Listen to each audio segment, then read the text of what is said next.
ये उनके घर की पहली रात थी। खिड़कियों पर बारिश की सरगोशियाँ थीं और हवा में हल्की सी पेंट की खुशबू और कुछ और भी, कुछ लोहे जैसा।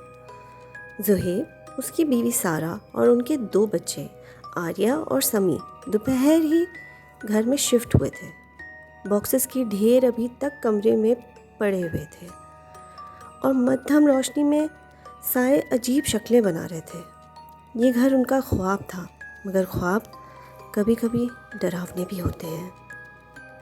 उस रात सारा एक आवाज़ से जाग गई, आहिस्ता, हल्की, टिप टिप। वो बरामदे में चलती गई, आवाज़ के पीछे पीछे। नल के बंद, कोई लीक भी नहीं थी, मगर सामने फर्श पे बीचों बीच एक छोटा सा पानी का जौहर था, साफ पानी, और ऊपर की छत बिल्कुल सूखी। सारा ने मुड़कर ज़ुहैब को बुलाना चाहा, मगर वहाँ हॉल के आखिर कोने में एक औरत खड़ी थी। जर्द चेहरा, भीगे बाल, चेहरे से चिपके हुए।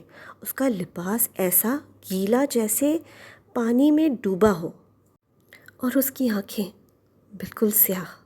सारा ने पलक झपकी और वो औरत गायब हो गई। पानी भी गायब, सिर्फ लोहे जैसी बू बाकी रह गई। अगले दिनों में घर अजीब लगने लगा।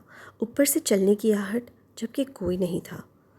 रात को डब्बे खुद सरकते दीवारों में। छोटा बेटा समी कमरे में किसी से बातें करने लगा। सारा ने पूछा, किससे बात करते हो? वो मुस्कुराया और बोला, उस औरत से जो यहाँ रहती है। वो कहती है घर को हम पसंद आ गए। एक तूफानी रात बिजली चली गई। मोमबत्ती की हल्की सी रोशनी में ज़ुहैब ने उसे देखा।